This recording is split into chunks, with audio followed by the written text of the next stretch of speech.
I'm Caitlin Brown. And I'm Wayne Garrett'a, and we're visiting artists from Canada here at Pera Museum. We have a background sort of in, I don't know if you could say public art or light art. A lot of what we do right now is very light oriented. And so with this sculpture, it was a bit of a departure to work with optics, if you could call it that. Yeah, although it kind of ends up being daytime light art and dealing with light of the sun and visuals during the day. Yeah, the natural world.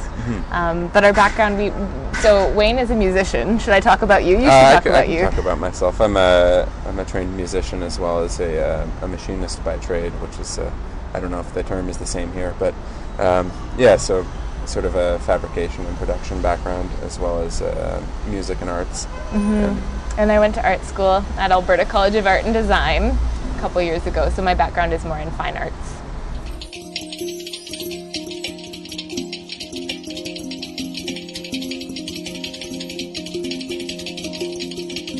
So with this particular piece, with CC Saw, we were scouted, can you say that, by Pera Museum after the wide sort of public, we could just say globalization brought us here. The internet and the coverage of our work Cloud, which is a light art piece that's seen quite a bit of international viewership. And so Pera Museum, the staff here saw Cloud, and then they were quite interested in that piece, but for one reason or another there was no space that was a good space to put it in. And so we started talking about a new work, a commission for the 10-year anniversary of Pera Museum. When we were thinking about that, I think we approached that through several lenses. As it were. Yes.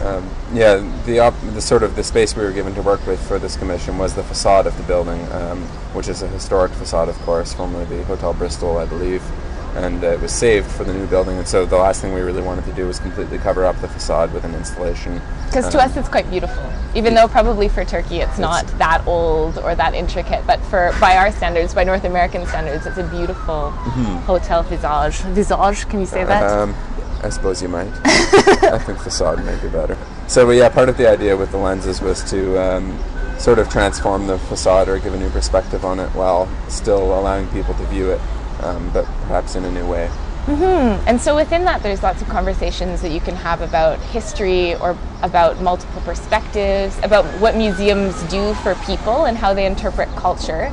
But then also about this sort of more broad understanding of sight and the way that we look at the world. We knew that we wanted to do something very simple with complex elements almost instantly. So when we came to visit the space last year, which was 2014, almost a year ago, so there was a year that elapsed between sort of discussing, like the initial discussions about this installation and then actually building it and it coming to fruition. When we came to see this space initially, we just thought it was such a beautiful building, like this broad white facade. But it struck us that it was very geometric and very linear, and that something more organic and curved would be really lovely. And then the building is also very solid, and we wanted something that was maybe a little bit more dynamic and shifting in the way that Istanbul to us is very dynamic and shifting and full of compound perspectives of itself as a city. And so that was something that led us towards the piece that is on the building now. We also wanted to take advantage of the sun exposure of the building because there are no tall structures across the street. It gets a sustained period of sunlight, and so to be able to sort of use that light and manipulate it in some way was very appealing to us. And then sight lines, like there's many different sight lines down the street of this building itself, and so that's something that you could say the piece mirrors back at the viewers down below.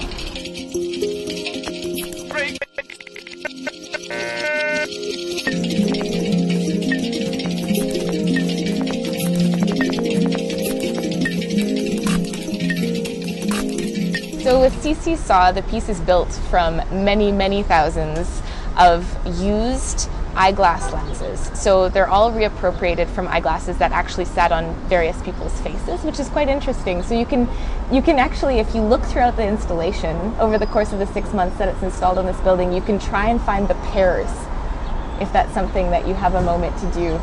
And the lenses we did acquire from Canada were they were destined for just recycling. They're through an organization that repurposes used glasses and sends them to countries where people need new glasses or glasses in general, but they have a great number that they can't repurpose for one reason or another, whether or not it's a bifocal lens that's too hard to match, or maybe the lens is already too damaged. And so we were able to make an exchange with this group, the Lions Club of Calgary, or of Canada, I guess, and make these lenses a reality here. So we knew that we wanted to use eyeglass lenses before we had any idea where we would get them from. So that was a whole other kettle of worms. The team that we worked with at Pera was excellent, but there were certainly some new challenges for us. This is the highest installation we've ever made, so lots of there was lots of equipment involved. Yeah, absolutely. Yeah, and even having drivers to lift us and lower us. Yeah, and civic planning, getting permissions to use parts of the street during the installation, and all sorts of challenges. So it's nice to have a good team to work with and overcoming these obstacles.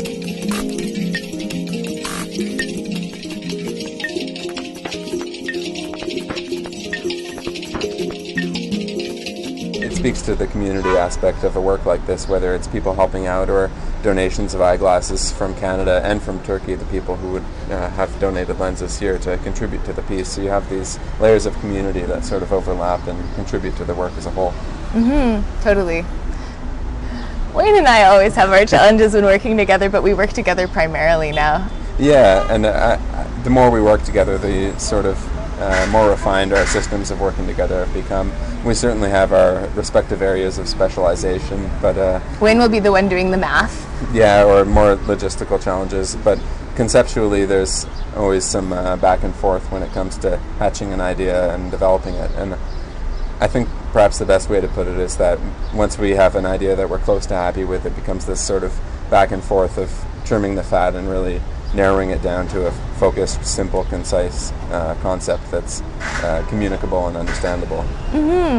Without losing the complexity of ideas that are interesting, you know. So Wayne and I started working together probably 5 years ago. That sounds about right. Something like that. And I think this is the first real work that I felt was 100% collaborative. Perhaps, yeah. And we didn't fight nearly as much with this work as we have with other works. Yeah, it's true. Which is nice. We were able to come to a conclusion pretty easily. Yeah. We were so delighted to be part of Pera Museum's celebration, their 10th year anniversary. Yeah, it's a great milestone, and it's an honor to be able to help celebrate that. Absolutely. And as part of that process, we tried to do a little bit of research, at least on this institution, and the role that it's played within the community for the last 10 years. But it is fascinating to see how young contemporary museum culture is in Turkey, in Istanbul especially, and so being part of the 10-year anniversary of something like this is pretty magical. So happy birthday, Pera! Yeah, happy birthday.